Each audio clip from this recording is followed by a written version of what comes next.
আসসালামু আলাইকুম।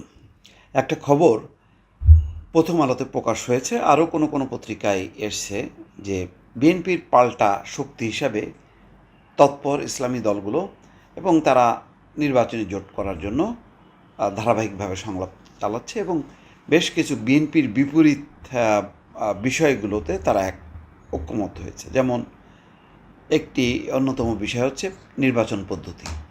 সেখানে তারা বলছে যে সংখ্যানুপাতিক নির্বাচন পদ্ধতি চালু করতে হবে। এখন যে প্রচলিত যে দল ভিত্তিক অর্থাৎ প্রার্থী ভিত্তিক যেই নির্বাচন, তার বিপরীতে তারা সংখ্যানুপাতিক অর্থাৎ দল যত ভোট পাবে সেই ভিত্তিতে পার্লামেন্ট গঠিত হবে। তাতে যদি 10% জামাত ইসলাম পায় তাহলে 30টা, যদি 20% পায় 60টা, ইসলামী আন্দোলন যদি 5টা পায় তাহলে 15টা, আর যদি 10% পায় তাহলে 30টা। এইভাবে হিসাবটা হলো এইভাবে। এবং শুধু তাই না, নিম্নকক্ষ এবং উচ্চকক্ষ সব কক্ষেই সংখ্যানুপাতিক নির্বাচন চায়।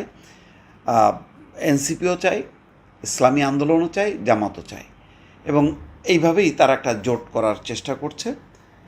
এবং সেখানে যদি একক কোনো প্রতীক তারা দিতে পারে তাহলে তাই সেই আনুপাতিক হারটা তাদের এমপি সংখ্যা আরও বাড়বে। এখন প্রশ্ন হলো, শেষ পর্যন্ত চাপাচাপিতে যদি আওয়ামী লীগ নির্বাচনে অংশ নেয় এবং সংখ্যানুপাতিক নির্বাচনে তাদের সুবিধা হবে যে প্রার্থীদেরকে মাঠে থাকতে হবে না, নৌকা প্রতীক থাকলে তারপরেও নৌকার ঘরে যে পরিমাণ ভোট পড়বে তাতে ইজিলি বিরোধী দল অন্তত কনফার্ম আওয়ামী লীগের, এর ব্যাপারে কোনো সন্দেহ নেই। তো এই অবস্থার মধ্যে একটা জটিলতা হচ্ছে এবং এই জটিলতার সুযোগে বিএনপিকে এক ঘুরে করে বাকি দলগুলো একটা জোট করার চেষ্টা করছে, বিশেষ করে ইসলামী আন্দোলন, জামাত ইসলাম, এনসিপি, এইসব দল। এবং সেই দিন দেখলাম যে গণ অধিকার পরিষদের নুরুল হক নূরও জামাতের সাথে কথা বলছে। তো অনেকগুলো বিএনপির সাথে কয়টা দল থাকবে এখনও পরিষ্কার না, কিন্তু একটা জিনিস দাঁড়াবে, বিএনপির যে একটা কমিটমেন্ট ছিল নির্বাচনের পরে জাতীয় সরকার, সেটা কিভাবে হবে এটা আমার কাছে স্পষ্ট না। জামাত যেহেতু ইসলামী আন্দোলন, তারা একটা জোট হয়ে নির্বাচন করবে এবং প্রতিদ্বন্দ্বিতা করবে বিএনপির সঙ্গে, তো বিএনপি ক্ষমতায় এসে কাদেরকে নিয়ে জাতীয় সরকার করবে সেটা এখনও পরিষ্কার হয়নি এবং এই ব্যাপারে পরিষ্কার কোনো ব্যাখ্যা বিএনপির পক্ষ থেকেও দেওয়া হয়নি। শুধু আগে বলা হয়েছিল যে হাসিনা বিরোধী যত রাজনৈতিক দলগুলো আছে সবগুলোকে নিয়ে তারা জাতীয় সরকার করবে, কিন্তু পরিবর্তিত রাজনৈতিক প্রেক্ষাপটে তেমনটা আছে কি না সেটাও ভাববার ব্যাপার। খবরে যেটা বলা হচ্ছে, ত্রয়োদশ জাতীয় সংসদ নির্বাচন সামনে রেখে বিএনপির বিপরীতে ইসলামপন্থী দলগুলোর মধ্যে একটা সমঝোতায় যাওয়ার প্রবণতা বা তৎপরতা চলছে। সব আসনে একক প্রার্থী দেওয়া এবং ভোটের প্রতিদ্বন্দ্বিতায় বিএনপির বিকল্প শক্তি হিসেবে দাঁড়ানোর লক্ষ্যে জামাত ইসলামী এবং ইসলামী আন্দোলনের পাশাপাশি আরও কিছু দল সক্রিয় রয়েছে। তবে এই সমঝোতা উদ্যোগকে এখনই জোট বলতে চাইছে না সংশ্লিষ্ট দলগুলো। সূত্রগুলো বলছে এখনই জোট গঠনের কোনো ঘোষণা দেওয়া হবে না, নির্বাচনের তফসিল ঘোষণার পর এটার একটা রূপ তারা দেবে। এই প্রক্রিয়ার সঙ্গে জাতীয় নাগরিক পার্টি এনসিপি কতটা যুক্ত হবে সেটা এখনও পরিষ্কার না। এনসিপি দুই দিকেই বার্গেন করছে, এটা অসমর্থিত সূত্র বলছে।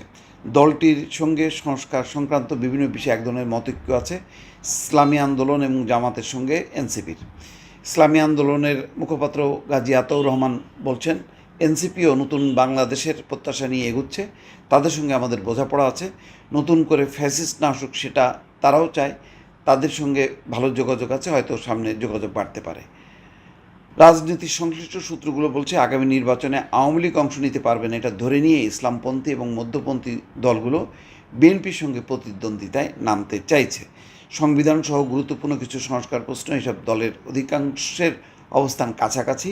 জামাত, এনসিপি, ইসলামী আন্দোলন, খেলাফত মজলিস দুই অংশসহ অনেকগুলো দল সংসদের প্রস্তাবিত উচ্চকক্ষে আনুপাতিক প্রতিনিধিত্ব পদ্ধতিতে নির্বাচনের পক্ষে, অর্থাৎ সেখানে সংখ্যানুপাতিক মানে যে ভোট, সেই ভোটের ভিত্তিতে উচ্চকক্ষ গঠন করতে চায় 100 সদস্যের।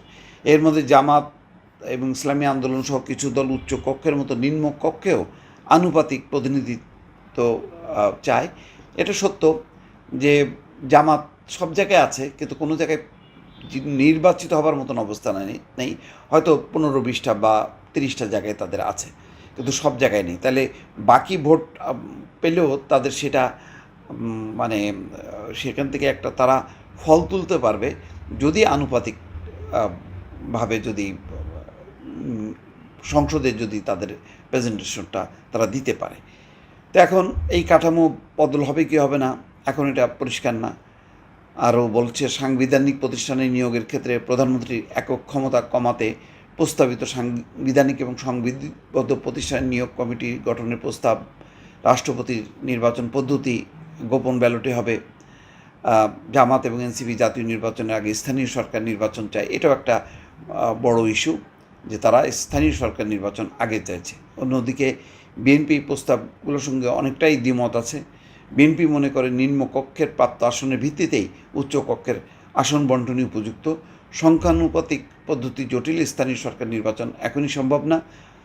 পাশাপাশি সরকার প্রধানের ক্ষমতা কমানো এবং মেয়াদের বিষয়ে দলটি শর্ত দিয়েছে।